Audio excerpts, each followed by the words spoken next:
அகில இந்திய பொது மருத்துவ முதற்கட்ட நுழைவுத் தேர்வு நடைபெற்று வரும் நிலையில் அதற்கு மாணவர்களின் பெற்றோர் எதிர்ப்பு தெரிவித்துள்ளனர். அதனை இப்போது பார்க்கலாம். Medical council of India Tamil Nadu consider பண்ணவே இல்லை. நம்மள்ட்ட கேட்டுட்டு தான் அவங்க என்ன பண்ணிக்கணும், இந்த தேதி முடிவு பண்ணியிருக்கணும். ஏற்கனவே மத்திய அரசு கேட்டிருக்காங்க சுப்ரீம் கோர்ட்டில்.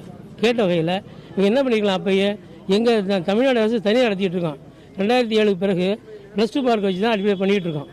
ஆனால் இப்போ திடீர்னு பண்ணிங்கன்னா எங்களுக்கு கால அவகாசம் பத்தாது. ரெண்டாவது, மெடிக்கல் போர்டு சமச்சீர் கல்வியில் படித்த பிள்ளைங்க சிபிஎஸ்சியில் எழுத முடியாது. அதை கண்டிஷனாக அழுத்தி சொல்லியிருக்கலாம். இப்போ லாஸ்ட் ஏப்ரல் 2ஆம் தேதி எக்ஸாம் முடிஞ்சது. இப்போ பார்த்தீங்கன்னா திருப்பி என்ட்ரன்ஸு இதுன்னு வச்சு சொல்லி மாணவர்கள் மனசில் ரொம்ப படிக்கிற ஒரு நாலேஜ் இல்லாமல் ரொம்ப இது பண்ணி மன கஷ்டத்தில் இருக்காங்க. புரியுதுங்களா? தமிழ்நாடு கவர்மெண்ட் இதுக்கு தகுந்த ஆக்ஷன் எடுக்கணும். லாஸ்ட் டைம் அவர் சொல்லும்போது, நம்ம தமிழ்நாடு கவுன்சில் சொல்லும்போது, இந்த டைம் என்ட்ரன்ஸ் எல்லாம் வச்சு நாங்கள் எடுக்க மாட்டோம், கட் ஆஃப் தான் எடுப்போம்னு சொன்னாங்க. ஆனால் அந்த மனநிலையில் தமிழ்நாடு கவர்மெண்ட் எதுவுமே கண்டுக்க மாட்டேங்கிறாங்க. மன ரீதியாக நாங்களும் சரி எங்கள் பசங்களும் சரி ரொம்ப பாதிக்கப்பட்டிருக்கோம். 3 நாளாக தூக்கமே கிடையாது அதனால இது தமிழ்நாடு அரசு கண்டிப்பாக தலையிட்டு இதுக்கு எங்களுக்கு இந்த வருஷம் கட் ஆஃப் மூலமாக தான் மெடிக்கல் சீட்டு கிடைக்கணும். இல்லைன்னா இதுக்கு நாங்கள் பெரிய அளவில் போராட்டம் கண்டிப்பாக நடத்துவோம்.